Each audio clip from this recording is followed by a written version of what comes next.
नमस्कार, मनीषा टेस्टी रेसिपीमध्ये तुमचे सर्वांचे मनापासून खूप खूप स्वागत। आज आपण पोह्यांपासून एक चटपटीत रेसिपी बनवणार आहोत। पोह्यांचे कुरकुरीत भजी। ही भजी अगदी वेगळ्या पद्धतीने आणि झटपट बनतात। खाण्यासाठी तर खूपच कुरकुरीत आणि टेस्टी लागतात आणि ही भजी बनवण्यासाठी फार काही साहित्यही लागत नाही। आणि पावसाळा चालू आहे आणि आपण नेहमी तीच भजी बनवतो, तेव्हा त्यापेक्षा अशी थोडी वेगळ्या प्रकारची भजी एक वेळा नक्की ट्राय करून पहा। सकाळच्या नाश्त्यासाठी किंवा दुपारच्या चहा सोबत तुम्ही ही भजी खाऊ शकतात। रेसिपी खूप सोपी आहे आणि रेसिपी आवडली तर एक कमेंट नक्की करा आणि हो, एक लाईक आणि सबस्क्राईबही करायला विसरू नका। चला तर मग रेसिपीला सुरुवात करूया। आता प्रथम भजी करण्यासाठी इथं मी 1 कप पोहे घेतलेले आहेत। हे रेग्युलर आपण जे वापरतो तेच पोहे आहेत। पोह्यांना व्यवस्थित गाळून वगैरे घ्यायचे आणि स्वच्छ करून घ्यायचं। आता त्यामध्ये मी पाणी टाकून त्यांना स्वच्छ धुवून घेणार आहे। तर साधारण 2 पाण्याने व्यवस्थित धुवून घ्यायचे त्यांना।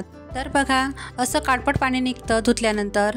आता हे पाणी काढून टाकायचं आहे आणि आता पोह्यांमध्ये 1 ग्लास पाणी टाकून पोह्यांना 2 ते 3 मिनटं असंच राहू द्यायचं आहे। नंतर पोह्यांमधील पाणी काढून टाकायचं आणि 5 मिनटं असंच ठेवून द्यायचं आहे। 5 मिनटानंतर बघू शकता पोहे मस्त असे मऊसूत भिजले गेलेले आहेत। अशाच पद्धतीचे भिजलेले पोहे आपल्याला हवे, तेव्हाच भजी छान येतात। आता पोह्यांना हाताने व्यवस्थित कुस्करून घ्यायचे, थोडेसे चुरून घ्यायचे या पद्धतीने, किंवा तुम्ही मिक्सरलाही थोडंसं फिरवून घेऊ शकता। आता त्यामध्ये आपण पत्ताकोबी टाकून घेणार आहोत। साधारण अर्धी वाटी पत्ताकोबी घेतलेली आहे, तिला स्वच्छ धुवून बारीक चिरून घ्यायची आहे। त्यामध्ये आता 3 टेबलस्पून बेसन पीठ टाकून घ्यायचं आहे। इथं लहान चमचाने तर मोठा चमचा मी इथं घेतलेला आहे। नंतर त्यात 1 मोठ्या साईजचा कांदा बारीक चिरून तो टाकून घेतलेला आहे। नंतर 3 ते 4 हिरव्या मिरच्या बारीक चिरून घेतलेल्या आहेत, ते टाकून घ्यायचे आहेत। 4 ते 5 लसूण पाकळ्या बारीक चिरून घ्यायच्या आहेत। नंतर 1 इंच आलं बारीक किसून ते टाकून घ्यायचं आहे। तुम्ही हिरव्या मिरच्या, लसूण, आल्याची पेस्ट करून ते टाकून घेऊ शकता। आता त्यामध्ये आपण काही मसाले टाकून घेणार आहोत। तर इथं 1 चमचा धने पावडर घेतलेली आहे। 1 पिंच एवढा हिंग घ्यायचा आहे। हिंग आवर्जून घालायचा आहे, त्याने भज्यांना फार छान स्वाद येतो। नंतर 1 चमचा ओवा क्रश करून त्या टाकून घ्यायच्या आहेत। आता यामध्ये 2 चमचे तांदळाची पिठी टाकून घ्यायची आहे। तांदळाची पिठी टाकल्यामुळे भजे मस्त कुरकुरीत येतात। नंतर चवीनुसार मीठ टाकून घ्यायचं आहे। आता शेवटी इथं कोथिंबीर यामध्ये टाकून घ्यायची आहे। भरपूर अशी कोथिंबीर घालायची, खूप छान टेस्ट लागते भज्यांना। आता हे मिश्रण व्यवस्थित एकजीव करून घ्यायचं आहे। यामध्ये आपण जे साहित्य टाकून घेतलेले आहेत त्यामध्येच आपण आता हे व्यवस्थित एकजीव करून घ्यायचं आहे। नंतर आपण त्यामध्ये थोडं पाणी टाकत हे व्यवस्थित मिश्रण तयार करून घेणार आहोत। तर आता मी थोडंसं पाणी टाकून घेते। हे बघा, या पद्धतीने टाकत जायचं आणि थोडं मिक्स करत जायचं पाणी। जसं आपण नेहमी भज्यांचं पीठ भिजवतो त्या पद्धतीचं आपल्याला बॅटर तयार करायचं नाही आहे। तर आपल्याला हे साधारण मिश्रण तयार करून घ्यायचं आहे, बॅटर वगैरे करायचं नाही आपल्याला। तर असं थोडंच पाणी टाकायचं आहे, अजिबात हे करायची नाही किंवा जास्तचं पाणी टाकून घ्यायचं नाही, नाहीतर ती भजी अशी कुरकुरीत येणार नाहीत, सॉफ्टच येतील। तर हे बघा, असा गोळा तयार करून घ्यायचा आहे। मी तुम्हाला आता पुढे दाखवणारच आहे। तर व्यवस्थित तो मळून घ्यायचा आहे। आता शेवटी त्यामध्ये आपण बेकिंग सोडा टाकून घेणार आहोत। बेकिंग पावडर नाही तर बेकिंग सोडा इथं आपण टाकून घेणार आहोत।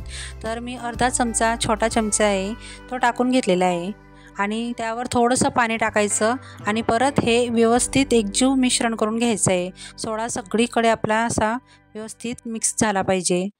1 ते 2 मिनटं झाल्यानंतर बघा, मी तुम्हाला बॅटर दाखवतो, असं पद्धतीचं आपल्याला हे मिश्रण हवं। जास्त पातळही नाही आणि घट्टसरही नाही, तर आपल्याला भजी सोडता येतील इतपत आपल्याला हे मिश्रण पातळ हवं आहे। तर आता भज्यांचं मिश्रण तयार आहे। आता आपण भजी तळून घेणार आहोत। त्यासाठी इथं मी कढईमध्ये तेल गरम करायला घेतलेलं आहे। तेल अजिबात कडक गरम करायचं नाही किंवा एकदम लोमध्येच गरम करायचं नाही, तर मध्यममध्ये आपल्याला हे तेल गरम करून घ्यायचं आहे। त्यामध्ये अशी भजी सोडून घ्यायची आहे। ज्या पद्धतीने आपण नेहमी भजी तळतो त्या पद्धतीनेच ही भजी सोडून घ्यायची आहे आणि जेवढी मावतील तेलामध्ये तेवढीच सोडायची आहे। आणि भजी टाकल्यानंतर गॅसची फ्लेम मध्यमध्येच ठेवायची, जास्त लो पण करायची नाही किंवा जास्त हाय फ्लेमवरही आपल्याला ही भजी तळायची नाही। तर लो ते मीडियममध्येच ही भजी व्यवस्थित तळून घ्यायची आहे। लो टेम्परेचरवर जर भजी तळली तर ती ऑइली येतात आणि कडक व्यवस्थित कुरकुरीत येत नाही। तर इथं बघा, भजी आपली व्यवस्थित आलटून पलटून तळली गेलेली आणि रंगही खूप छान आलेला आहे, मस्त कुरकुरीत झालेली आहेत। आता मी दुसरी बॅचही तेलामध्ये सोडून घेणार आहे। तर इथं मी तेल व्यवस्थित गरम करून घेतलेलं आहे आधी आणि नंतरच मग ही भजी तेलामध्ये सोडून घ्यायची आहे। नंतर यांना असं आलटून पलटून व्यवस्थित तळून घ्यायचे। गॅसची फ्लेम मध्यममध्येच ठेवायची। पावसाळ्यामध्ये आपल्याला सगळ्यांना अशी भजी खाण्याचं खूप मन होतं, तेव्हा अशी कुरकुरीत आणि वेगळ्या प्रकारची भजी तुम्ही एक वेळा नक्की ट्राय करून बघा. चवीला खूप छान लागतात आणि दिसायलाही खूप छान दिसतात ही भजी. तर आता बघा ही भजी तळून झालेली आहेत आणि मी त्यांना आता काढून घेणार आहे. तर एकदम मस्त अशी कुरकुरीत भजी तयार आहेत आपली. त्यासोबत तुम्ही हिरव्या मिरच्याही सर्व करू शकता. तर आता मी एका प्लेटमध्ये असा कांदा आडवा चिरून तो असं सर्व करून घेतला आहे आणि त्यावर लाल तिखटही टाकून घेतलेलं आहे. आणि आता ही मस्त गरमागरम भजी असं टोमॅटो कॅचअपसोबत सर्व करून घेतलेली आहे. तुम्ही जी पुदिन्याची हिरवी चटणी असते त्यासोबत किंवा शेंगदाण्याची चटणीसोबतही ही भजी ट्राय करू शकता. खूप छान लागतात. आता तुम्हाला मी एक तोडून दाखवते. तर बघा आतून सॉफ्ट आणि बाहेरून मस्त कुरकुरीत अशी मस्त भजी झालेली आहे. तर बघा तुम्ही एक वेळा माझ्या पद्धतीने नक्की ट्राय करून बघा. 2 पाहुणे घरी आल्यानंतर सुद्धा तुम्ही ही भजी त्यांना झटपट करून देऊ शकता किंवा सकाळच्या नाश्त्यासाठी जर आपल्याला हलकं फुलकं असं काही नसेल तेव्हा हे पोह्यांचे भजे तुम्ही ट्राय करू शकता किंवा दुपारच्या चहासोबतही तुम्ही हे भजी तयार करू शकता. खूप छान लागतात. एक वेळा मी सांगितलेल्या पद्धतीने नक्की ट्राय करा आणि मला कमेंट करून सांगा. आणि हो, तुम्हाला जर ही माझी रेसिपी आवडली असेल तर प्लीज माझ्या चॅनलला लाईक करा, शेअर करा आणि सबस्क्राईबही नक्की करा.